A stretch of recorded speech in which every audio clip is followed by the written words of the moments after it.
ಬಂದಿದ್ದಾನೆ. ಎಪಿಕ್. ಇದು ಒಂದು ತೆಲುಗು ಫಿಲಿಮು ಇಲ್ಲ ಒಂದು ಸೌತ್ ಇಂಡಿಯನ್ ಫಿಲಿಮ್ ಆಗಿ ನಾನು ಯಾವತ್ತೂ ನೋಡಿಲ್ಲ. This is one of the Indian ಫಿಲಿಮ್ನ ಬ್ಯಾರಿಗೇಟ್ಸ್ನ ಬ್ರೇಕ್ ಮಾಡಿದಂಥ ಒಂದೇ ಒಂದು ಫಿಲಿಮ್ ಅಂತ ಹೇಳಿದ್ರೆ ಅದು ಬಾಹುಬಲಿ ಅಂತ ಹೇಳಬಹುದು. ಲೈಕ್ 50ರಿಂದ 100 ಕೋಟಿ ಒಡೆಯೋಕ್ಕೂ ತುಂಬ ತನಕಲಾಡ್ತಿದ್ದಂಥ ಟಾಲಿವುಡ್ನ 1800 crores, ಆಲ್ಮೋಸ್ಟ್ ನಿಯರ್ 1800 crores ಅಂತ ಹೇಳಿದ್ರೆ ಜಸ್ಟ್ ಇಮ್ಯಾಜಿನ್ ಮಾಡ್ಕೊಳ್ಳಿ. ಅದು 8-10 years back. Really hats to Rajamouli ಅಂತ ಹೇಳ್ಬೋದು. ಅಂಡ್ ಈ ಬಾಹುಬಲಿ ಎಪಿಕ್ ಬಗ್ಗೆ ಮಾತಾಡಬೇಕು ಅಂತ ಹೇಳಿದ್ರೆ 2 ಪಾರ್ಟ್ನ ಕಟ್ ಮಾಡಿ ಅರೌಂಡ್ 330-340 minutes ಏನೋ ಇದೆ.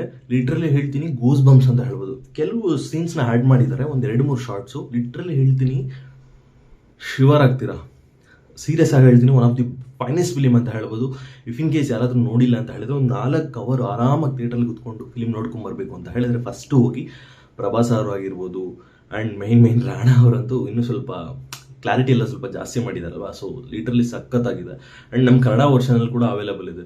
ಇದು ಒಂದು ಬಿಗ್ಗೆಸ್ಟ್ ಸರ್ಪ್ರೈಸ್ ಅಂತ ಹೇಳ್ಬೋದು. ಬಿಕಾಸ್ ರಿಲೀಸ್ ಆದಾಗ ಕನ್ನಡದಲ್ಲಿ ಇರಲಿಲ್ಲ, ಬಟ್ ಈಗ ಕನ್ನಡದಲ್ಲಿ ಆ್ಯಡ್ ಮಾಡಿದ್ದಾರೆ. ಜಸ್ಟ್ ಫಾರ್ ಮಾರ್ಕೆಟ್ ಪರ್ಪಸ್ ಆಗಿರ್ಬೋದು, ಏನೇ ಆಗಿರ್ಬೋದು, ಬಟ್ ಕನ್ನಡ ಆಡಿಯನ್ಸ್ಗೆ ಈಗ ರೀಚ್ ಆಗುತ್ತೆ. ಆ್ಯಂಡ್ ಕೆಲವು ಸಾಂಗ್ಸ್ ರಿಮೂವ್ ಮಾಡಿದ್ದಾರೆ. ಹೋಪ್ ಅವಿಲ್ಲ ಅಂದರೂ ಕೂಡ ಎಲ್ಲೂ ಇತ್ತು ಅಂತ ಕೂಡ ಅನ್ಸಲ್ಲ. Literally one of the finest film ಅಂತ ಹೇಳ್ತೀನಿ. ಆದಷ್ಟು ಬೇಗ ಹೋಗಿ ನೋಡಿ ಅಂತ ಹೇಳ್ತಾ ವಿಡಿಯೋ ಸಬ್ಸ್ಕ್ರೈಬ್ ಮಾಡಿ. ಸಿಗೋಣ ನೆಕ್ಸ್ಟ್ ವಿಡಿಯೋದಲ್ಲಿ. ಬಾಯ್.